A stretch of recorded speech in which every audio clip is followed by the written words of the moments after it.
एक दिन दुर्वासा ऋषि थे। दुर्वासा ऋषि भगवान नारायण के पास पहुंचे। नारायण के पास बैठकर के आए। भगवान नारायण ने प्रसादी रूपी माला दुर्वासा ऋषि को दे दी। दुर्वासा ऋषि वहां से उठकर के इंद्र के दरबार में आ गए। इंद्र के गले में वह माला डाल दी। जैसे ही इंद्र के गले में माला डाली और दुर्वासा ऋषि वहां से उठकर के चले आए। इंद्र ने वही माला अपने हाथी के गले में डाल दी। हाथी ने वही भगवान की प्रसादी माला सूंड से तोड़ करके अपने पैरों में कुचलने लगा। और भगवान की प्रसादी माला को सज्जनों कभी फेंकना नहीं चाहिए, उनको तो माथे से लगाना चाहिए। भगवान की प्रसादी माला है। जब दुर्वासा ऋषि ने पीछे मुड़कर के देखा, मैं देखूं तो मेरी माला को पहन करके इंद्र कैसा लग रहा है। जैसे ही पीछे मुड़कर के देखा कि उसने माला हाथी के गले में डाल दी, हाथी ने नीचे डाल दी। दुर्वासा ऋषि ने श्राप दे दिया, है इंद्र तुझे लक्ष्मी का बहुत अभिमान है, जा तू लक्ष्मी से हीन हो जा। श्राप देकर के चले आए। अब तो सभी देवता लक्ष्मी से हीन हो गए सज्जनों। जब देवता लक्ष्मी से हीन हो गए, इधर सभी देवता मिलकर के भगवान नारायण के पास पहुंचे। बोले प्रभु हमारे पास लक्ष्मी नहीं है, अब हम क्या करें, धन वैभव कैसे आएगा। बोले आप चिंता मत करो, समुद्र का मंथन करो, इसमें से जो रत्न निकलेंगे उन्हीं से लक्ष्मी देवी निकलेंगे। समुद्र का मंथन करो। जब समुद्र मंथन करने के लिए तैयार हुए, बोले कैसे करें प्रभु। बोले मंदराचल पर्वत को लेकर के आओ। मंदराचल पर्वत को लेकर के आए, समुद्र में आकर के रख दिया। बोले अब क्या करें। बोले बासुकी नाग को बुलाओ, उससे जो रही होती है नेता बनाओ, रस्सी बना लो। बासुकी नाग की रस्सी बना ली। जैसे ही पर्वत को नीचे रखा समुद्र में, तो पर्वत समुद्र में जाने लगा। बोले प्रभु रोकिए रोकिए। उस पर्वत को रोकने के लिए प्रभु ने कच्छप अवतार धारण कर लिया। प्रभु कच्छप बन गए, कछुआ बन गए। कछुआ का जो अवतार है वो भगवान का ही अवतार है सज्जनों। कछुआ की जो पीठ होती है वो बहुत कड़क होती है, क्योंकि उस पर्वत को प्रभु ने पीठ पर ही संभाल लिया था। कच्छप अवतार धारण कर लिया। बासुकी नाग को भी बुलाया। अब प्रभु कहने लगे देवताओं से, बोले देवताओं मैं थोड़ा यहाँ पर लीला करूंगा। बोले कैसी। बोले आप वैसे तो आप पीछे की ओर लगना, लेकिन अभी आप मुंह की ओर लगना। सभी राक्षसों के पास पहुंचे। राक्षसों से कहने लगे भैया हम एक ही पिता की संतान हैं, आपस में झगड़ते रहते हैं, इसलिए चलिए हम चल कर के समुद्र मंथन करेंगे। बोले समुद्र में से जो अमृत निकलेगा उसे हम दोनों आपस में पी लेंगे, फिर कितना भी झगड़ा हो हम दोनों में कोई मरेगा भी नहीं, उसे हम पी लेंगे। अब तो राक्षस और देवता सभी मिलकर के आए। तो भगवान कहने लगे देवताओं आप उच्च कुल के हैं, जनेऊ धारण करने वाले हैं, इसलिए आप मुंह की तरफ लग जाओ। राक्षसों ने कहा प्रभु समुद्र मंथन हो या ना हो, मुंह की तरफ लगेंगे तो हम ही लगेंगे। भगवान तो यही कराना चाहते थे सज्जनों, यही कराना चाहते थे। मुंह की तरफ तो हम ही लगेंगे।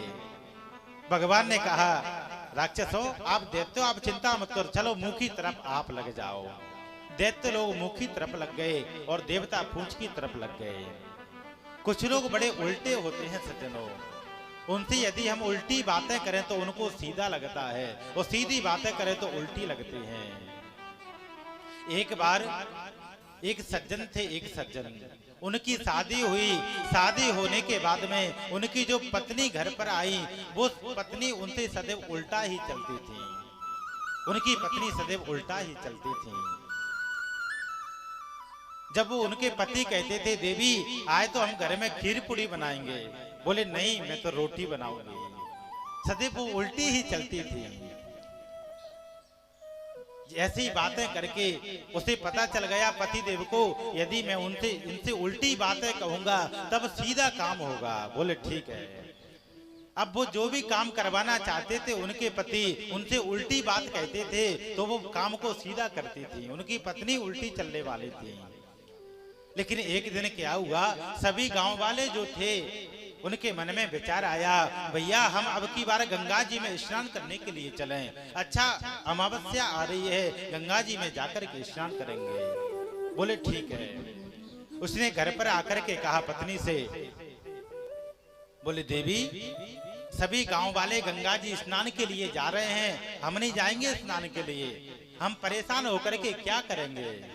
उसने कहा नहीं मैं तो जाऊंगी, हम तो चलेंगे स्नान के लिए। उसे तो तैयार करवाना था पत्नी को। बोले ठीक है देवी चलते हैं हम स्नान के लिए। बोले ठीक है। बोले लेकिन खाने के लिए कुछ मत बनाना, खाने पीने के लिए कुछ मत बनाना, हम गांव वाले के में से ही कुछ ना कुछ खा लेंगे। बोले क्यों नहीं बनाऊंगी, मैं तो लड्डू बना करके ले चलूंगी, क्योंकि ऐसे ही उनसे काम करवाना था। अब बेचारे गांव वालों के साथ में स्नान करने के लिए गंगा जी पर पहुंचे। जैसे ही गंगा जी पर पहुंचे अचानक से उसके पति से सीधी बात निकल गई। बोले देवी यहाँ पर बहुत गड्ढा है, गंगा जी गहरी है, यहाँ स्नान मत करना। उसकी पत्नी ने कहा मैं तो यहीं पे स्नान करूंगी। अब तो जैसे ही उसकी पत्नी वहां पर कूदी, जैसे ही कूदी तो पत्नी डूब गई और डूब करके गंगा जी में बह गई। जैसे ही गंगा जी में बही तो सभी लोग कहने लगे भैया उनकी पत्नी बह गई, जाल लेकर के आओ, जाल लेकर के आओ। गंगा जी बह रही थी ऐसे करके इधर को गंगा जी बह रही थी। सभी लोग जाल लेकर के आए। वो कहने लगे भैया कहाँ बही कहाँ बही। बोले यहाँ पर बही थी। बोले जल्दी से आगे जाल को डालो, आगे डालो जाल को। उसके पति ने कहा भैया आगे जाल को मत डालो और इधर को जाल को डालो, क्योंकि उल्टी चलने वाली थी तो उल्टी ही बही होगी, उल्टी ही बही होगी। बोले राधे राधे। तो कुछ लोग ऐसे ही होते हैं सज्जनों, इनसे उल्टी बातें करो तब वो सीधा समझते हैं। समुद्र के मंथन करने के लिए दैत्य और देवता दोनों तैयार हुए। जैसे ही समुद्र का मंथन होने लगा तो सबसे पहले कालकूट नामक विष निकला, भगवान भोलेनाथ को जाकर के दे दिया।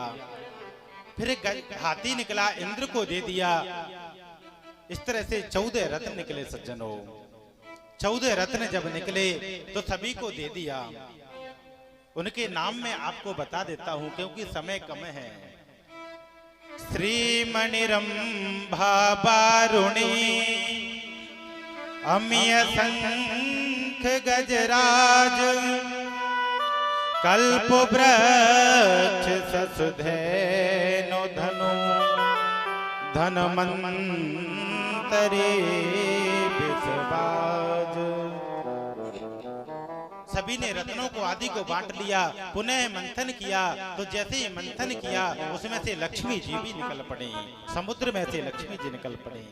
अब तो लक्ष्मी के पीछे सभी कहने लगे भाई इसको तो हम लेंगे, इनको तो हम लेंगे। और लक्ष्मी के पीछे कौन नहीं भागता, लक्ष्मी केवल मिल जाए। हम लोग और इस काम को सब लोग कर रहे हैं, क्यों कर रहे हैं? लक्ष्मी के लिए। तो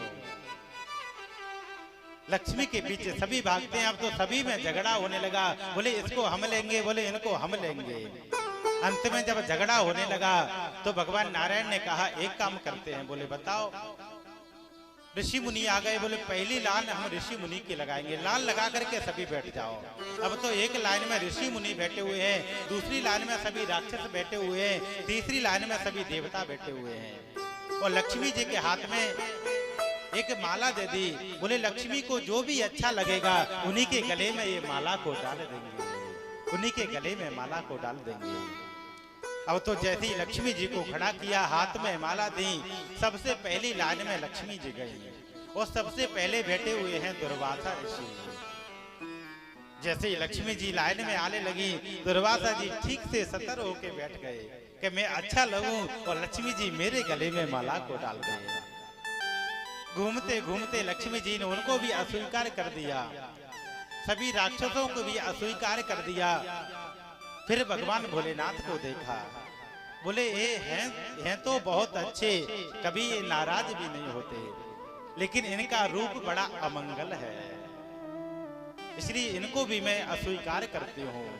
उनको भी इनकार कर दिया। सबसे अलग थलग भगवान नारायण बैठे हुए थे। जैसी लक्ष्मी जी की दृष्टि नारायण के ऊपर पड़ी तो लक्ष्मी जी नारायण में भी दोष देखने लगी। नारायण में ऐसा दोष देखने लगे लक्ष्मी जी। बोले हैं तो बहुत सुंदर, इनका रूप भी सुंदर है, इनके कपड़े भी सुंदर हैं, लेकिन एक दोष इनमें भी है। बोले कौन सा? बोले इनमें एक दोष है कि सभी लोग मुझे देख रहे हैं कि लक्ष्मी मेरे गले में माला डाल दे, लेकिन ये मुझे देख ही नहीं रहे हैं, ये मुझे चाह ही नहीं रहे हैं। लक्ष्मी जी ने कहा ये दोष नहीं है, ये तो गुण है। इसी लक्ष्मी जी ने जाकर के माला नारायण के गले में डाल दी, दोनों लक्ष्मी नारायण हो गए, लक्ष्मी नारायण हो गए। बोलिए लक्ष्मी नारायण भगवान की जय हो। लक्ष्मी को लेकर के नारायण चले गए। पुनः मंथन किया सज्जनों, तो अब की बार में धन्वंतरी भगवान अमृत का कलश लेकर के प्रकट उत्पन्न हुए। जैसे ही अमृत का कलश लेकर के निकले तो देवताओं राक्षसों को मिला मौका अमृत का कलश लेकर के। सभी देवताओं ने उनके पीछा किया, लेकिन वो नहीं रोक पाए, उनको नहीं रोक पाए। अब तो समुद्र के किनारे ही सभी देवता बैठे हुए हैं। बोले अब क्या करें? भगवान ने कहा आप चिंता मत करो, मैं आपके साथ हूं। भगवान मोहिनी रूप धारण करके गए, उनसे अमृत का कलश लिया, अमृत का कलश लेकर देवताओं को अमृत पिला दिया और राक्षसों को रूप सुधा का पान करा दिया, और भगवान वहां से अंतर ध्यान हो गए।